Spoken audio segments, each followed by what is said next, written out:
Welcome to this workshop skills video, how to correctly fit and mount a tapered bore spherical roller bearing.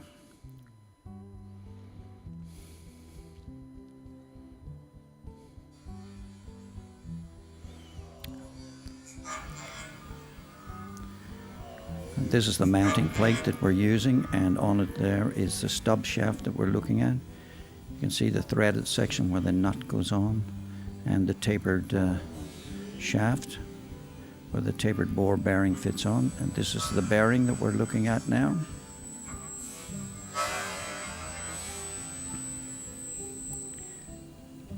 Here you can clearly see the shape of the spherical rollers. There's two rows within the bearing. You can also see the lock nut on the outside. That's the outer race. We're just pivoting around. You've got the inner race of rollers. And we've got the outer race. We've got the elements or the rollers in the middle, and then we've got the tapered inner race sitting on the stub shaft. That's the slotted lock nut that we're just undoing, screwing off now. Behind that is a small spacer that pushes the bearing onto the shaft.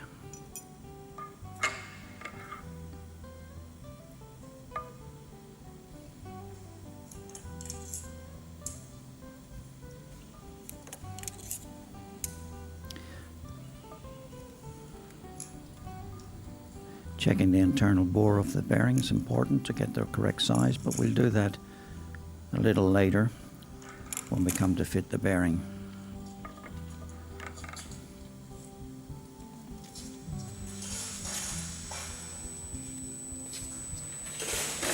Tools that we require: just a hammer, a set of feeler gauges. The feeler gauges need to have blades on them going up in 100mm increments.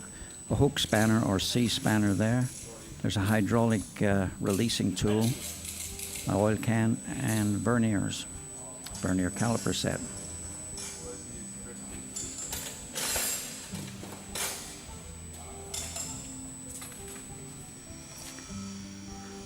First thing we're going to do is fit this bearing using what the method is termed the reduction in radial clearance.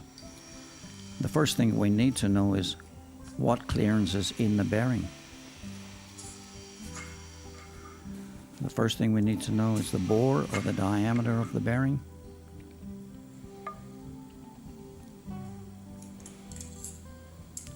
We're just checking that with the verniers. The bearing checks out at 55mm. So if we go down the table or the chart here, the nominal bore, we can see that inside the 50 to 65, so we would sit inside that. The radial clearance prior to mounting on that size of bearing should be 5.5 hundredths to 7.5 hundredths clearance. So to check out what we have, we're going to hold the outer race of the bearing, hold it nice and square or perpendicular. That'll make sure you've got check the clearance at the very bottom roller.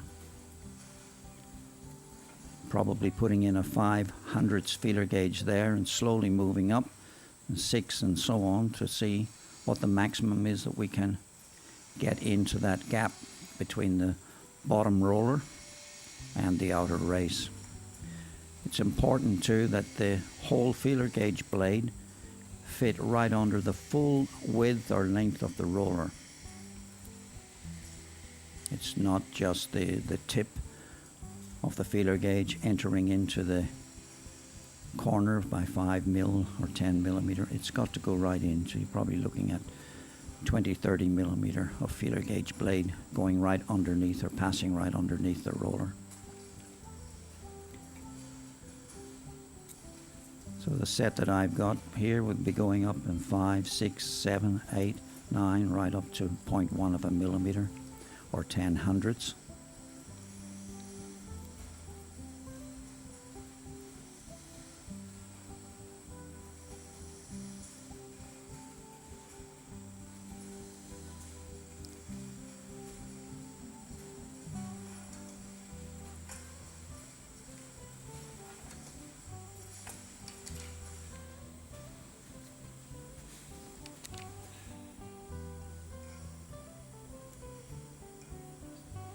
And that's 800s is fitted right underneath that roller. So now to check for 9. According to the chart, 9 shouldn't enter there.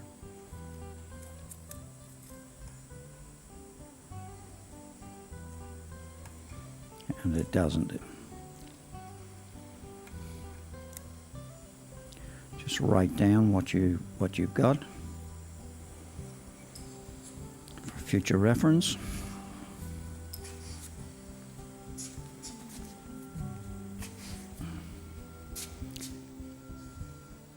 Now we've got to screw up that lock nut until we move the bearing further along the taper, and in so doing it will reduce the clearance inside that bearing. Just putting the spacer on, putting the drive up nut on to the stub shaft, screw that in.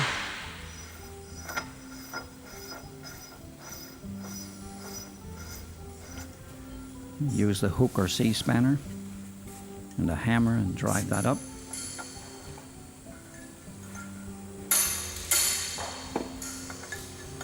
And that the bearing has been moved further along the shaft.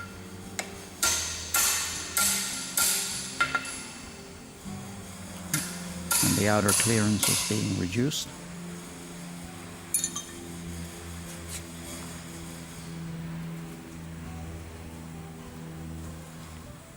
Just going to check what clearance gap we have there now.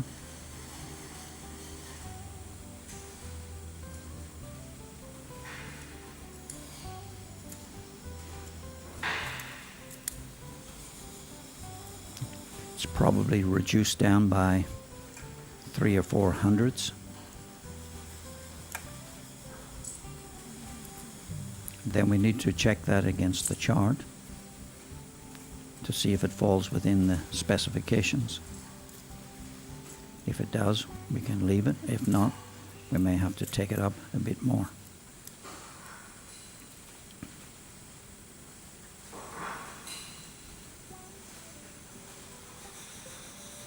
Here we just have a look at the chart. We'll move across there, column reduction and radial clearance. And it should be a minimum of 3 hundredths and maximum of 4. So if I had 8 and we take away 4, the maximum, a 4 hundredths feeler gauge should just enter and a 5 shouldn't.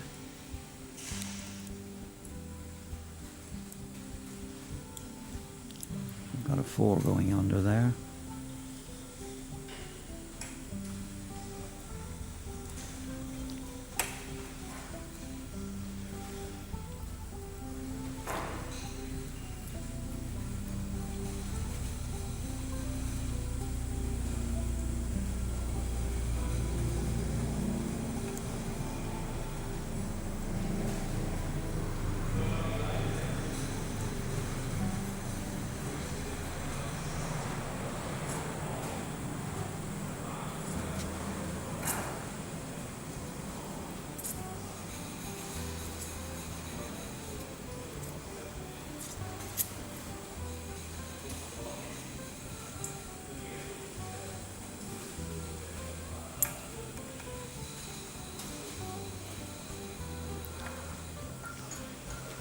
Now we're just going to dismount the bearing, take the locking nut off.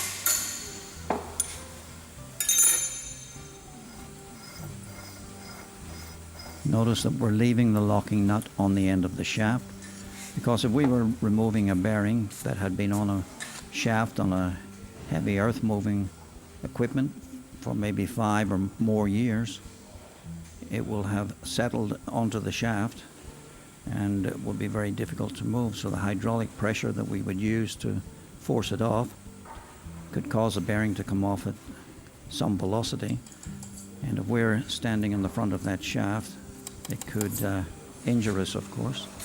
So keep the lock nut on the shaft, plenty of clearance between the lock nut and the bearing when it slides off the taper. Then we can remove the lock nut and remove the bearing. What we're doing here is just unscrew the screwed spindle section inside this hydraulic release tool. Prime it up with oil. There's a plunger in there, which you may have noticed. I put a pin down in there just to make sure that the piston was right down on the bottom, then primed it up with oil. Screw it into the threaded connection on the end of the shaft. There's a T-handle on this, and once I've got it in, just nip it up lightly with a spanner.